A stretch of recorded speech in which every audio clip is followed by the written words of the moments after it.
बिस्मिल्लाहिर्रहमानिर्रहीम। मेरा नाम doctor Mohammad Irfan Ashraf, assistant professor the university Faisalabad में मैं अपनी ड्यूटी जो है वो सर अंजाम दे रहा हूँ। आज जो है हम गंदम के हवाले से डिस्कस करेंगे कि गंदम की हमने पैदावार जो है मैक्सिमम जो है उसको कैसे लेना है, कैसे जो है हमने जो है इसको जो है भरपूर जो है इसकी पैदावार लेनी है। अनफॉर्चुनेटली हमारा मुल्क एक ज़रई मुल्क होने के बावजूद भी हम बाहर से जो है वो गंदम को जो है वो इंपोर्ट कर रहे हैं। और लम्हा फ़िक्रिया है हमारे लिए कि हम कहते हैं हम जो बहुत मेहनती कौम हैं और हम बहुत मेहनत करते हैं, लेकिन क्या वजह है कि बहुत सारे जो है प्रॉब्लम हमारे यहाँ फ़ेस हो रहे हैं, जिसकी बेस पे जो है हमें ये प्रॉब्लम सारा जो है फ़ेस हो रहा है। गंदम के हवाले से अगर मैं कहूँ तो पाकिस्तान की जो एवरेज है अभी वो बहुत नीचे है। अगर दूसरे मुल्कों से हम कंपैरिजन करें, अगर डाटा निकाल के देखें तो पाकिस्तान की जो है एवरेज पैदावार वो 28 मन के नियर अबाउट आ रही है। हालांकि अगर जो है इंडिया का आप डाटा निकाल के देखें तो वो तकरीबन 40 मन से ज़्यादा है, 43 या 44 मन पर एकड़ आ रही। और इसी तरह अगर दूसरे मुल्कों को चाइना का, मिस्र का या दूसरा निकाल के देखें, वो तकरीबन 60-70 मान से ज़्यादा पैदावार ले रहे हैं। तो बहरहाल ये बहुत ही लम्हा फ़िक्रिया है कि हम एक एग्रीकल्चर मुल्क होने के बावजूद और मेहनती कौम होने के बावजूद इतनी कम पैदावार क्यों ले रहे हैं। तो इसमें बहुत सारे मसाइल हैं। महकमा एग्रीकल्चर जो है वो मेरे ख़्याल में अभी तक वो अपनी तजावीज़ वो रिकमेंड नहीं कर सका जो किसानों तक पहुंचनी चाहिए।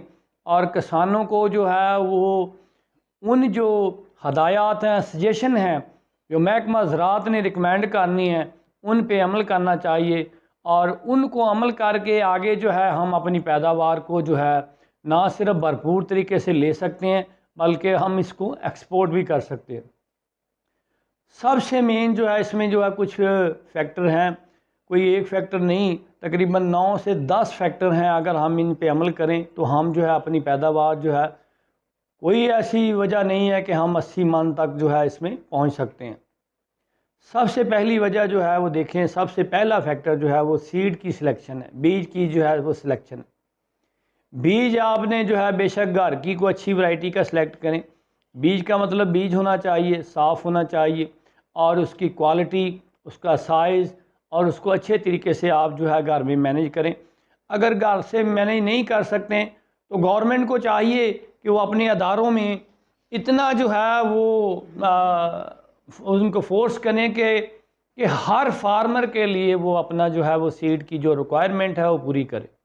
अब डाटा हमारे स्टैटिस्टिक वाले सारे ले रहे हैं कि पता है कि इतने लोग जो है, इतने परसेंट जो है वो घर वाले जो है वो घर का सीड इस्तेमाल कर रहे हैं, इतने जो है वो अपना जो है सीड कॉरपोरेशन का कर रहे हैं, इतना जो है वो फलां अदारे का कर रहे हैं।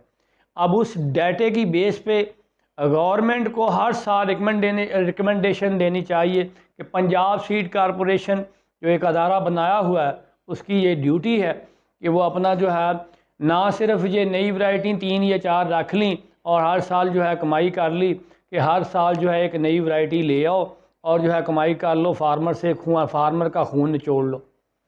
हालांकि ये सारी वैरायटी जो है वो गंदम की, उनका पोटेंशियल यही है। और एक वैरायटी जो आप निकालते हैं वो तकरीबन 10 साल तक जो है वो कौम को खिला सकती है। 10 साल तक उसमें ना तो बीमारियों का इफ़ेक्ट हो सकता है, ना दूसरा हो सकता है। लेकिन लम्हा फ़िक्रिया है, हर बंदा जो है वो करप्शन पे लगा हुआ है। अगर अयूब सच है वो एक वैरायटी बना लेता है, तो वही जो हम जब सीड लेने जाते हैं तो वो कहते हैं जी हमारे पास वो सीड नहीं है, वो फ़लाँ फील्ड असिस्टेंट के पास सीड है उससे ले लें जी, 5000 का बैग मिलेगा। गवर्नमेंट रिकमेंड करती है 2950 रुपये का बैग, और वही बैग जाके मिन्नतें करने के बाद फ़लाँ जी चीमा साहब के पास है उससे मिलेगा। तो बड़े दुख वाली बात है कि ये अदारे और ये उनका काम ऐसे होना चाहिए। हर फार्मर जलील हो रहा है। कोई ऐसा पॉइंट नहीं है जहाँ से फार्मर को जो है टीवी पे आना चाहिए, फ़लाँ ये अदारा फ़लाँ पॉइंट है वहाँ से जो है वो अपने जो है 2900 का बैग मिलेगा और ये वैरायटी मिलेगी। हर वैरायटी का पोटेंशियल यही है। और दूसरा लम्हा फ़िक्रिया किसानों का ये है, वो भागते हैं कि अब नई वैरायटी आ गई है तो हम इसको ले हैं, पता नहीं इसमें क्या है, 5,000 का भी मिलता है तो वो ले आते हैं, अपना पैसा खर्च करते हैं। तो उनसे भी गुजारिश है कि एक वैरायटी जो ऑलरेडी 10 वैरायटियाँ जो मार्केट में चल रही हैं उनमें कोई बुरा नहीं है, सबका पोटेंशियल यही है। ये नहीं कि जब नई आई है तो उसने जो है वो 20 मन ज़्यादा दे देना है, सबका पोटेंशियल 80 से 90 मन है, जो मर्जी आप देख लें। ये ज़रूरी नहीं कि आप जो है इस दफ़ा अकबर आ गई है तो अकबर भी आपने जो है वो आपने जो शो करनी है, दूसरी वैरायटियों को नहीं करना। तो बहरहाल लम्हा फ़िकिया वैरायटी सारी अनाज है, अकबर है, फैसलाबाद 2008 है, गलेक्सी है, या दूसरी सारी अनाज है, या जो भी वैरायटी हैं सारी, कोई एक का बीज आप बेशक घर में तैयार कर लें या किसी दूसरे हमसाये से ले लें। तो अगर सबसे पहले तो मैं गवर्नमेंट को रिकमेंड करूँगा कि हमें हमारे यहाँ होना चाहिए कि हरा दारा जो पमान होना चाहिए। मैं जो है 10 दिन पहले जो है यूब सर्च में जो पंजाब सीड कारपोरेशन का अदारा है वहाँ पे गया, तो उनसे पूछा। पहले तो जो बंदा वहाँ पे ड्यूटी लगी हुई थी उसने सीधे मुंह मुझसे बात ही नहीं की कि ये बंदा क्यों आया है, किस लिए आया है। और फिर मैं 10 मिनट तक वहाँ बैठा रहा, 10 मिनट तक उसने मुझे ये नहीं पूछा कि आप क्या करने आए हैं, किस लिए आए। बहरहाल बहुत दुख होता है इस लोगों को पर कि उनकी ड्यूटी लगाई हुई है, बाद में पता चला कहने लगा जी हमारे यहाँ सारा सीड वो ख़त्म हो गया। बहुत ही दुख हुआ मुझे। और ये है लम्हा फ़िक्रिया, मैं इस लेवल पे हो के प्रोफेसर हो के उनके पास गया तो ये हाल होगा, अब एक फार्मर जाएगा तो उसका हाल क्या होगा। तो बहरहाल गवर्नमेंट को इस तरफ से सोचना है कि हमने अदारों को इसलिए नहीं बनाया कि वहाँ पे बैठ के वो गप्पे लगाएं और जो है वो सीड अगर फार्मर लेने आता है तो कह दें जी हमारे पास नहीं, वो फ़लाँ चीमा साहब से मिलेगा, वो फ़लाँ फील्ड असिस्टेंट साहब से मिलेगा। तो बहरहाल दूसरा फैक्टर है इसमें ज़मीन अपना सोइंग टाइम। सोइंग टाइम हमारा जो है बहुत ही सालों से मैं सोच रहा हूँ सबसे मेन फैक्टर है वो सोइंग टाइम। सोइंग टाइम हमने वो लूज़ कर दिया जिसकी बेस पे हम जो है मैक्सिमम पैदावार नहीं ले सकते। गवर्नमेंट को रिकमेंड कर देना चाहिए पूरे पाकिस्तान में और बैन लगा देना चाहिए कि गंदम की जो सोइंग टाइम है वो आपने जो है 20 नवंबर से पहले पहले इसको जो है काश्त करना है, सो करना है। सिर्फ एक फैक्टर पे अमल कर दें, यकीन करें मैं गारंटी के साथ आपको जो है ये बात कहता हूँ कि हमारी मुल्क की पैदावार जो है वो 50 मन से ज़्यादा हो जाएगी। तो हमारा क्या हाल है कि 20 नवंबर तक तकरीबन जो है वो 20% गंदम लगती है, बाकी सारी जो है फार्मर बाद में लगा रहे हैं। तो उससे पैदावार क्या लेनी है, 10,000 एकड़ लगा दिया और एवरेज हमारी आ रही है 25 मन। और बहुत सारे फार्मर ऐसे कहते हैं जी चलो कोई नहीं, घर दे दाने दाने हो जाने हैं, यही बहुत। ये सोच हमने ख़त्म करनी है और हमने जो है अपने मुल्क की पैदावार भी बढ़ानी है। और बाद में क्या होता है जी, अपने जो मुल्क में गंदम ख़त्म हो गई है जी, दूसरे मुल्क से ले आओ। आटा अभी भी कह रहे हैं 2400 रुपये मन बिक रहा है सारा को, गंदम भी ऐसे ही बिक रही है सारा। बहुत दुख होता है। मैं कहता हूँ कि ऐसा मुल्क है जिसमें हर चीज़ पैदा कर सकते हैं, गंदम क्या हर चीज़ अल्लाह ताला ने हमें दी हुई है, तो फिर दुख होता है। तो सबसे दूसरा फैक्टर जो है सोइंग टाइम, गवर्नमेंट से रिकमेंड करूँगा, पंजाब के सारे इदारों से रिकमेंड करूँगा, पंजाब एग्रीकल्चर जो है उससे रिकमेंड करूँगा कि 20 नवंबर के बाद गवर्नमेंट जो है पाकिस्तान पे बैन लगा दे कि गंदम सो नहीं करनी। देखें आपकी पैदावार इंशाल्लाह जो है 50 मन से एवरेज ऊपर चले जाएगी। तीसरा फैक्टर है उसमें जो है सोइंग जो है वो मेथड जो है, सोइंग मेथड जो है वो प्रॉपर होना चाहिए। बेशक ड्रिल के साथ करें, बेशक छट्टे के साथ करें, अगर उसकी बेस्ट जो है वो अपना जो है वतर कंडीशन है, आपका लेवल ठीक है, तो फिर जो है ये लोग कहते हैं जी ड्रिल के साथ ही करना है मैक्सिमम पैदावार होगी, छट्टे के साथ नहीं होगी। छट्टे में भी रिकॉर्ड हुआ है सारा कुछ, यूनिवर्सिटी का जो रिकॉर्ड था वो 78 मन पर पैदावार पर एकड़ की वो छट्टे में ही किया गया था। छट्टे में भी सीड को जो है पर उसका जो है डिस्टेंस जो है प्रॉपर मिलता है हर तरफ से। तो नो डाउट कि छट्टा हो या ड्रिल मेथड हो, दोनों मेथड में आप मैक्सिमाइजेशन तक जा सकते हैं। तीसरा मेथड जो है बेसिकली आजकल वो अपना आ रहा है कि अपना जो है उसको जो बेड्स पे लगाएं। और मैं बेड वाला जो है रिकमेंड नहीं करता क्योंकि उसमें प्रॉपर जो है सीपेज से पानी नहीं मिलता। तो आप जो है फ्लैट वाला और जो ऑलरेडी हमारे चलता है ड्रिल वाला और छट्टे वाला ही रिकमेंड करें, उसमें आप मैक्सिमाइजेशन तक जा सकते हैं। नेक्स्ट आगे अगर देखें तो इसमें बहुत ही क्रिटिकल चीज़ें हैं सारी जो हैं। अगर तो आपका एरिया जो है वो गंदम वाला है या दूसरा खाली एरिया या जो भी है, तो उसमें पहला पानी जो है, पानी के हवाले से हम डिस्कस करेंगे। पहला पानी आपने 18 से 20 दिन बाद जो है लगा देना है। और पहला पानी के हवाले से और पानी के अलावा मैं खाद के हवाले से डिस्कस करूं, इससे पहले मुझे खाद का डिस्कस करना चाहिए। तो खाद के हवाले से अनफॉर्चुनेटली पाकिस्तान अभी बहुत पीछे है। अगर डाटा निकाल के देखें तो हॉलैंड जो है वो खाद में 300 केजी पर हेक्टेयर जो है खाद डाल रहा है, और पाकिस्तान की एवरेज जो है वो 100 केजी पर हेक्टेयर हम जो है वो डाल रहे हैं। तो जब खाद ही इतनी कम होगी तो हम मैक्सिमम जो है पैदावार नहीं ले सकते।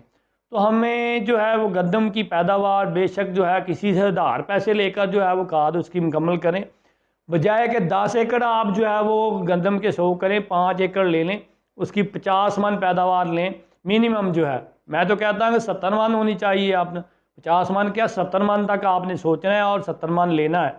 वही चीज़ें मैं आपको जो बता रहा हूँ इन पे अमल करना है।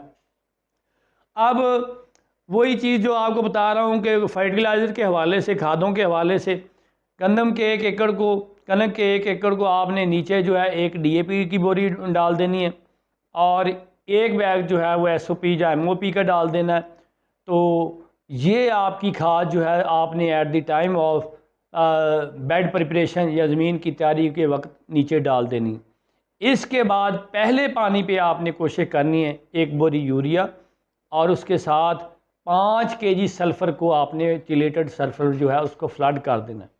तो इसके बाद आपने अपनी सॉइल की कंडीशन देखनी है, सॉइल का जो है वो कलर, अपना जो है आपकी फसल का कलर देखना है। अगर तो उसका कलर ठीक है तो फिर आपने मज़ीद खाद नहीं डालनी।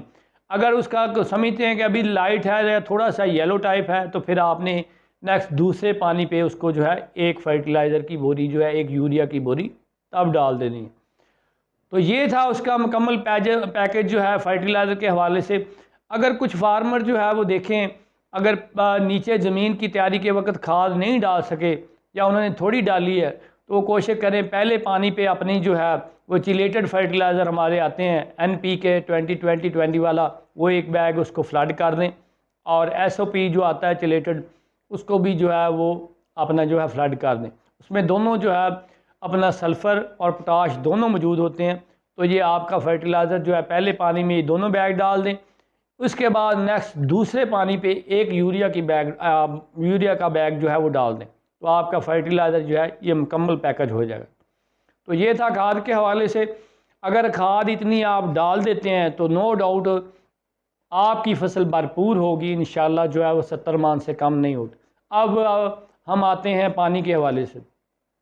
पानी के हवाले से देखें, अगर जो एरिया हमारा जो है गुजरात है, बहुत सारे हाफजाबाद है, ये गुजरांवाला है, और इसके मुल्हिका सारे इलाके जहाँ पे हम राइस लगाते हैं, राइस बेल्ट है, तो वहाँ पे पहला पानी आपने कोशिश करना है 30 से 35 दिन बाद पानी लगाना। पहला पानी जल्दी लगा देंगे तो उसका नुकसान होगा, आपकी बढ़ोतरी रुक जाएगी, ज़मीन कम्पैक्ट हो जाएगी, तो उसमें जो है वो रूट भी ग्रो नहीं करती और गंदम की जो है वो ग्रोथ रुक जाती है। दूसरे इलाके जहाँ पे भी दूसरे फसलें थी, सारा कुछ था, तो वहाँ पे आपने पहला पानी जो है 18 से 20 दिन बाद लगा देना, और दूसरा पानी जो है उसकी टिलिंग स्टेज पे लगाना है। टिलिंग स्टेज जो है वो बहुत क्रिटिकल है। टिलिंग स्टेज पे अगर आप पानी लगाएंगे तो फिर उसको जो है मैक्सिमम उसके टिलर भी होंगे और सारा भरपूर पैदावार होगी।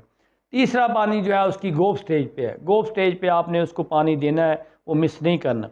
चौथा पानी जो है उसकी सीड की मैच्योरिटी पे है। दाना जब बनना शुरू हो जाए तो फिर पानी को मिस नहीं करना। दाना अगर आपने पानी मिस कर दिया तो 15 से 20 मन पैदावार आपकी कम हो जानी है। इसके बाद 15 फरवरी से 15 मार्च का जो पीरियड है वो बहुत ही क्रिटिकल है। पानी को आपने नेट पे डाटा देख के उस दिन पानी लगाना है जिस दिन ना तो हवा की रफ्तार जो है वो कम हो, ज़्यादा ना हो, आंधी ना हो या बारिश ना हो।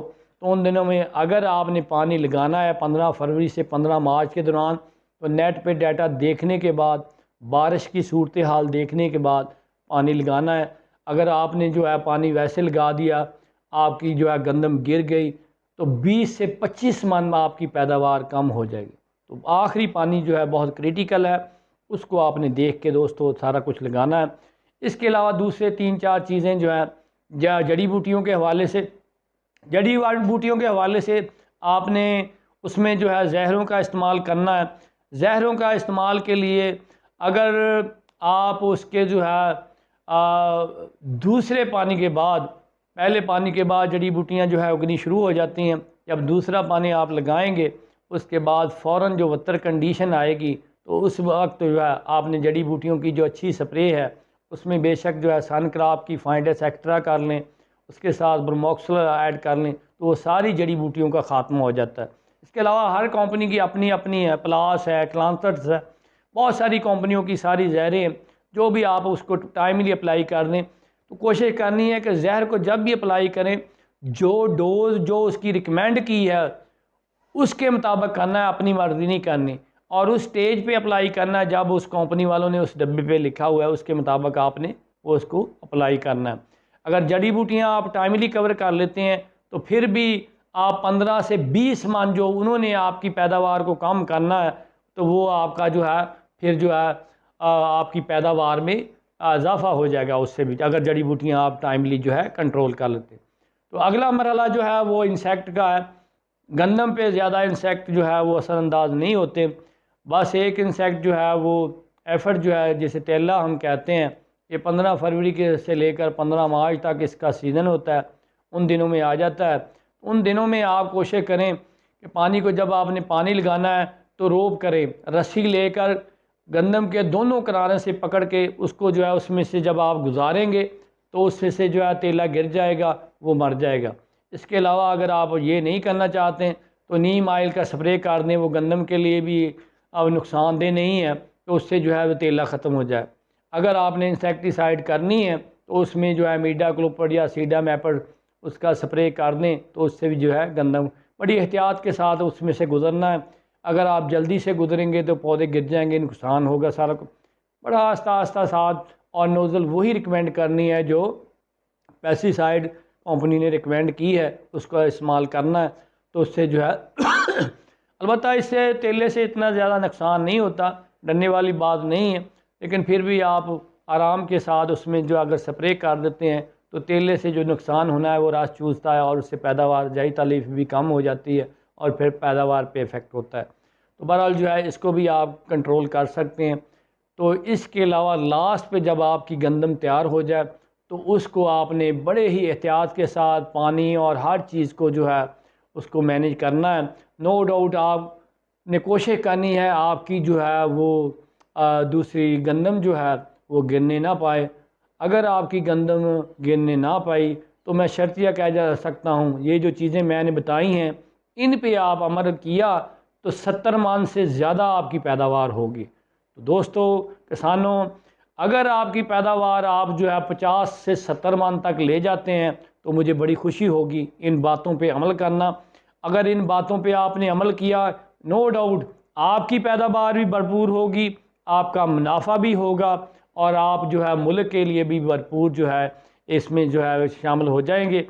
और हमारे मुल्क का जो बहरान बना हुआ है कि हर दूसरे दिन जो है वो जी गंदम नहीं मिल रही और दूसरा जो आटा नहीं मिल रहा, तो उसमें आपका एक अच्छा जो है वो स्टेप होगा। दूसरा मैं खुश हूँ इस दफ़ा जो है वो गवर्नमेंट ने इसका रेट बढ़ा दिया है, 1800 या 2000 कर दिया है, तो उसमें कुछ ना कुछ जो है किसान को मिल जाएगा। तो ये इसलिए कोशिश करें अपनी जो है भरपूर पैदावार लें और अपने मुल्क को जो है इस्तेहकाम में लाएँ। और दूसरा जो है गवर्नमेंट से भी मैं रिकमेंड करता हूँ कि आपने डाटा निकाला हुआ, आपको पता है कि हमारे मुल्क में इतनी पैदावार है और इतनी रिक्वायरमेंट है और ये जो हर सूबे में आप रिकमेंड कर दें स्टोरेज जो है उसको प्रॉपर मैनेज करें और कोई भी जो है उसमें से किसी किस्म की जो है वो ये नहीं एक सूबे से या दूसरे सूबे में स्मगल हो या दूसरे मुल्कों में इसकी स्मगल हो या वहाँ पे जो है वो गंदम जाए, रिकमेंड कर दें। और जो बंदा उसको जो है इस चीज़ में मुलव्वस नज़र आता है उसको गवर्नमेंट जो है फांसी पे लगा दे। जो हमारा मुल्क का बेड़ा गर्क हो रहा है, यहाँ पे गंदम जो है वाफर मिकदार में हो रही है और ऐसे लोगों को जो है वो अपना सीधा फांसी पे जो है लटका देना चाहिए। ये इनको मुल्क के लिए कुछ नहीं है, ये अपना सोचते हैं। तो ऐसे लोगों का भी हमने जो है ख्याल रखना है। और बाकी मैं इसी दुआ के साथ ये अपनी जो है आज की वीडियो को बर्खास्त करता हूँ कि अल्लाह ताला हमें खुशियाँ दे, आसानियाँ दे और जो है नेक्स्ट इंशाल्लाह हम जो है अगली बहुत सारी वीडियोज़ सब्जियों पर और दूसरी फसलों पर भी इंशाअल्लाह जो है नेक्स्ट जो है हम लेके आएंगे। शुक्रिया। अल्लाह हाफ़िज़।